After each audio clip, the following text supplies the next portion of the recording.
comprender, el propio Estado se desgasta al no saber comprender qué tipo de organización es esta que está acá en la costa, en la sierra y en la selva.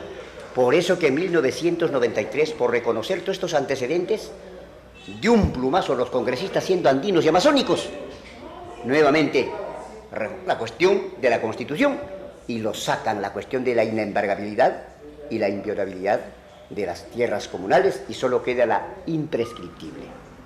Yo digo acá desde 1993, cuando dijimos en Puno, hay dos Perús.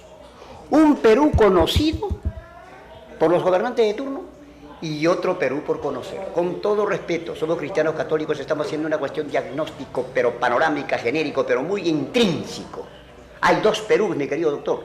Un Perú conocido y otro Perú por conocer. Y yo he sacado otra cuestión, decir, si el Estado occidental que hasta hoy perdura esa Constitución, obviamente con algunos cambios y reformas en el aspecto laboral, pesquero, del derecho al trabajo, ¿no? Y que hoy está en boga también el derecho jurídico, etcétera, etcétera. Sin embargo, yo diría, doctor, y me va a disculpar usted, que el Estado occidental que implantó, pero no mató el pensamiento en América Latina y concretamente en el Perú, que implantó esa Constitución, sin embargo, nosotros tenemos una Constitución ancestral que es el Estatuto y el Reglamento Interno de la Comunidad. Por eso digo, es agua y aceite. Agua y aceite, que dos normas, una norma ancestral que está hecha de acuerdo a su vida, usos y costumbres y su propia idiosincrasia y todo el avance de cientos y miles de años, no pudo venir de España a querer implantar y querer borrar y desaparecer esa norma ancestral que con mucho esfuerzo normaron nuestros antepasados, nuestros padres. En ese sentido, entonces, después de 1993, ya se atropella con más fuerza. Se mete mano en las tierras de las comunidades. Un poco que se va debilitando la cuestión del órgano de gobierno que es sus asambleas comunales. Un poco que se va debilitando las cuestiones de los presupuestos. Hace años el Ministerio de Fomento y Asuntos Indígenas era muy, a pesar de conservador, pero tenía participación directa, la democracia directa de los comuneros con el Estado. ¿Pero qué aparece hace 120 años acá? Aparecen los municipios. Y los municipios es otro factor, el comunero que se hace alcalde y no conoce esta célula vital histórica normada en sus estatutos a esta sociedad ancestral que tiene bastante bagaje y bastante valores, como hemos dicho, puede equivocarse y debilitarlo él mismo a la comunidad, como está haciendo hoy. Nace una pregunta, Pablo, y creo que acá estamos en un tema de conversación con mucha altura, con mucho nivel, porque ambos conocemos lo que son las comunidades campesinas, dentro del punto de vista totalmente fáctico, porque conocemos sus realidades y también conocemos el amparo que tienen en lo que se refiere en el marco jurídico. ¿Qué recomendación le darías usted a las autoridades que están dentro de nuestras comunidades, que son los alcaldes, en las municipalidades, o como también hay otras instituciones que pretenden mantener cierta intromisión sobre los derechos de la comunidad? ¿Qué recomendación le da Pablo? Porque yo sé que Pablo es una persona que tiene la capacidad moral para recomendar, para aconsejar y para decirle qué se debe hacer y qué no se debe hacer frente a los derechos y a los intereses de nuestro territorio, de las comunidades campesinas del Perú, de las comunidades campesinas y nativas del Perú. Primeramente, aprovechando este espacio, doctor, un saludo cordial a todos los alcaldes y gobiernos regionales del país. Segundo, efectivamente, exhorto a que hagamos un análisis frío.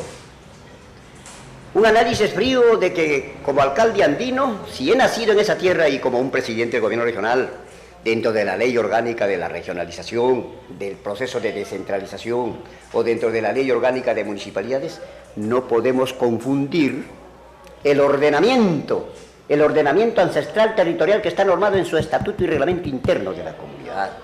Entonces, un alcalde cuando gobierna en una zona rural, hay dos gobiernos locales entonces. Un gobierno local comunal y un gobierno municipal. Mi pregunta siempre ha sido, ¿quién es más gobierno? Que tiene peso histórico y es dueño de sus territorios. Es la comunidad. Entonces, en las zonas rurales, en las 7.260 comunidades, un alcalde y un gobierno regional tendrá que concertar con la comunidad para decirle, respeto a esta famosa organización que tiene una organización milenaria con todos sus valores, pero también con sus defectos. Pero entonces un gobierno regional y un gobierno municipal tendrá que respetar y tendrá que adecuarse a los planes de desarrollo concertado y armónico para vivir como buenos vecinos. Porque si no, si aplico lo que la ley del Estado, obviamente tenemos que respetar la ley del Estado, pero no encaja la ley orgánica de municipalidades, no encaja dentro de la dimensión social y humana que viven las comunidades porque tienen su estatuto y son dueñas de sus tierras y sus territorios y todos sus recursos que están en su entorno. Y tiene su propia ley. Propia ley, que son su estatuto, su reglamento y su asamblea la que va a determinar. Lo que nosotros siempre llamamos los cabildos, ¿no? Efectivamente, los cabildos y es el que debe determina. Mantenerse. Es el órgano directriz. Preservarse. Preservarse. Y que debe continuar. Eso, asambleas comunales, cabildos.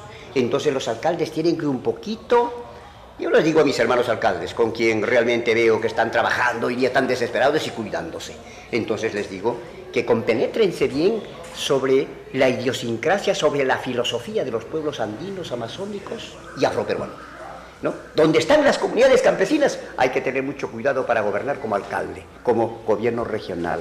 Entonces es otra dinámica, es otro esquema, es otro modelo, que no encaja incluso en la ley de regionalización, que no encaja incluso, es decir, la que da el Estado en estos últimos tiempos, que no encaja en la ley orgánica de municipalidades. Pablo, ahí me recuerda hablar de esta institución que realmente para mí y seguramente para muchos había una institución muy buena denominado INDEPA. Efectivamente. Habla usted de INDEPA, ¿quién no puede decir INDEPA?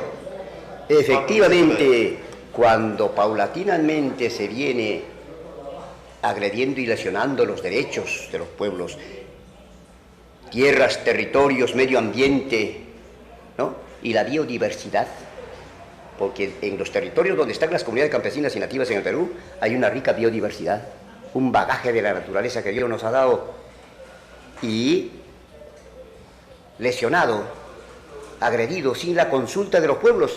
Imagínase, ¿por qué Bagua? Con todo respeto y religiosamente hay que analizarlo. ¿Por qué? Porque realmente tienen derecho a reclamar que se les consulta para compenetrar su territorio. ¿Por qué decimos tanto esto?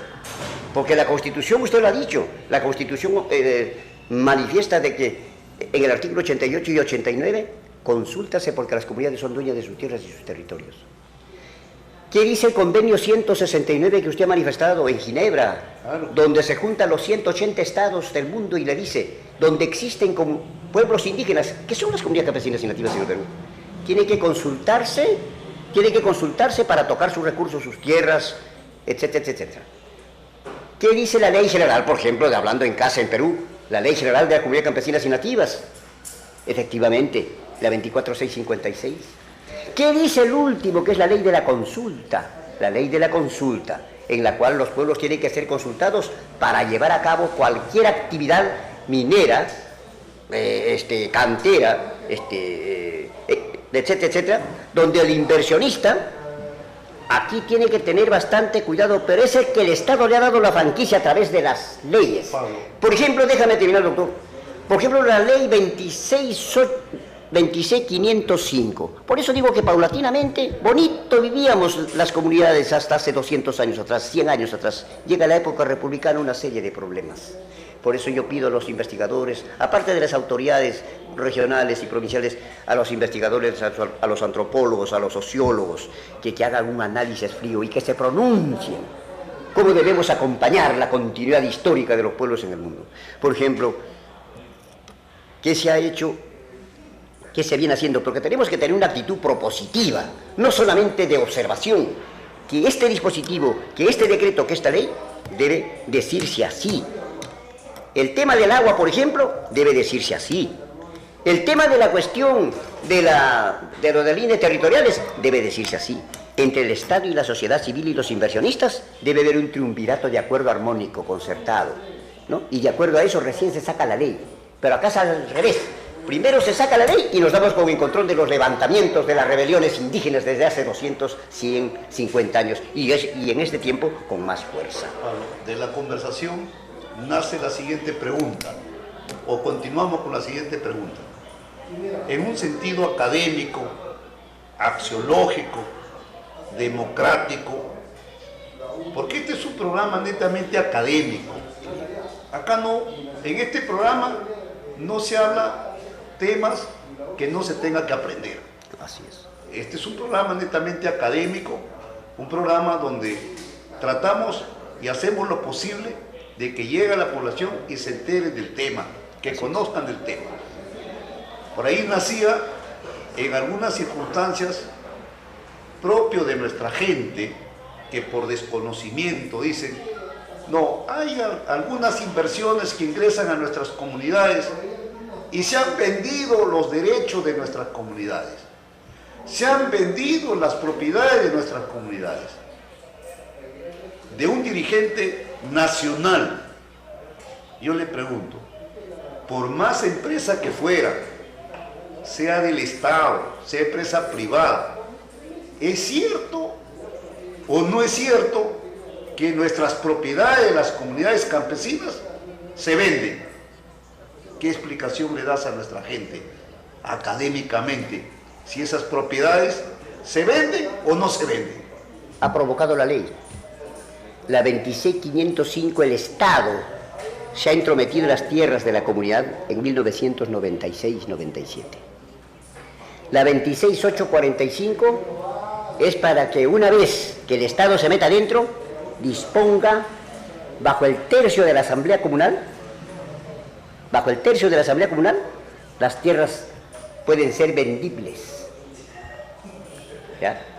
Por eso que ahí le da la franquicia a los propios comuneros, pero felizmente la imprescriptibilidad está vigente. ¿Ya? No podrá otorgar títulos porque ya la comunidad dispuso sus tierras desde 1908 a sus comuneros. Estamos diciendo que la comunidad es la que determina en su asamblea esas 20.000, 12.000, 10.000 hectáreas que tiene cada comunidad en cualquier parte del país. Entonces, referente a la ley, continuamos, doctor. La 26845 y la 26505 tiene que derogarse, o por lo menos tiene que haber un reviraje. No sé si me dejo entender. Tiene que haber una cuestión en estos dos dispositivos, la 26505 y la 26845, donde el Estado entra y dispone y provoca lo que usted está manifestando. Otro, la ley 26570, la ley de la servidumbre minera.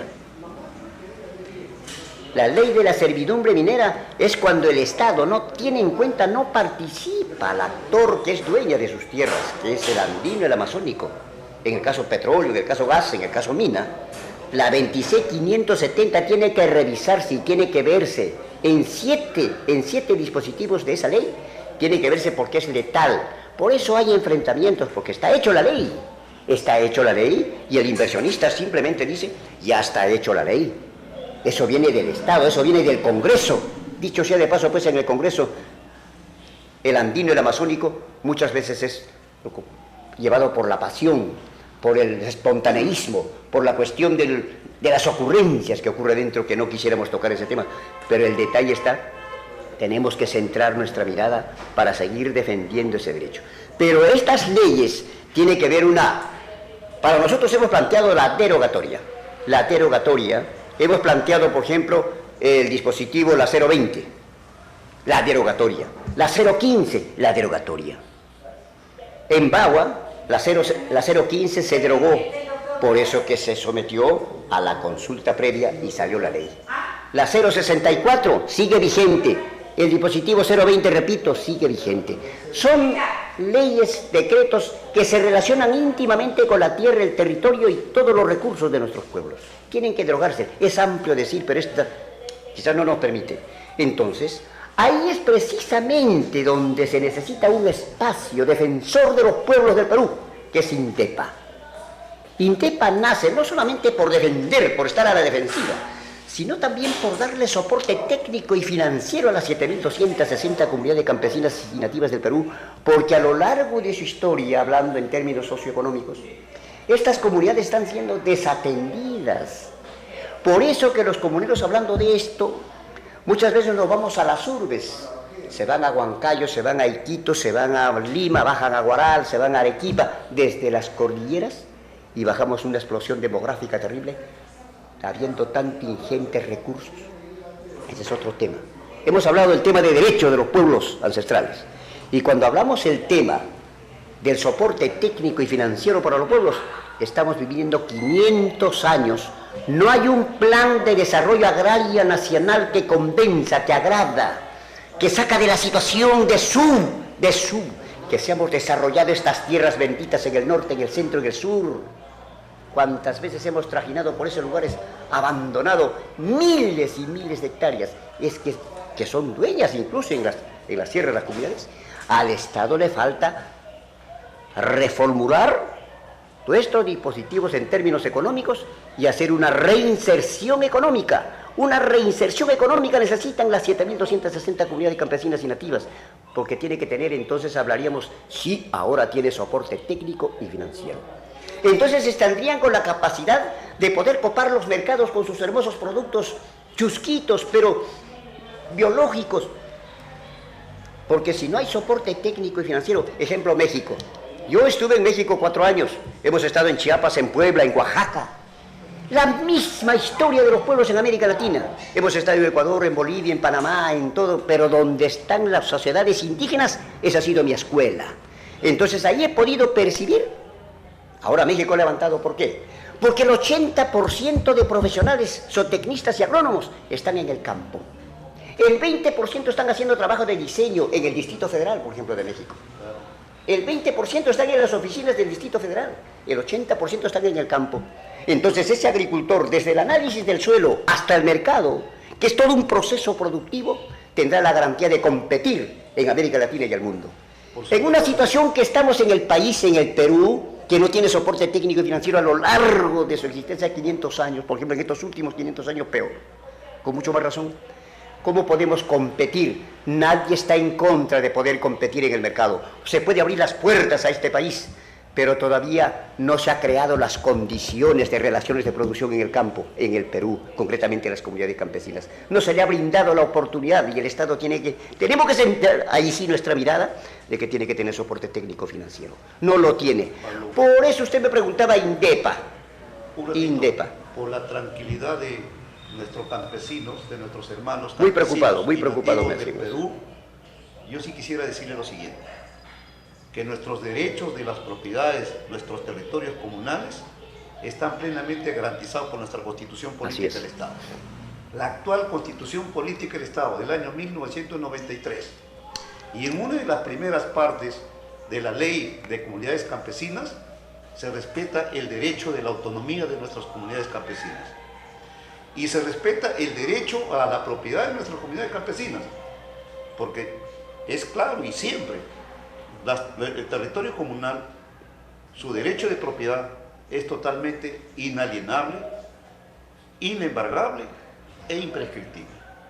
¿Qué es lo que nos quiere decir? Que a nuestro territorio comunal nadie puede ingresar, ni siquiera ingresar a hacer el uso de la posesión si nuestras comunidades campesinas no le otorgamos el permiso.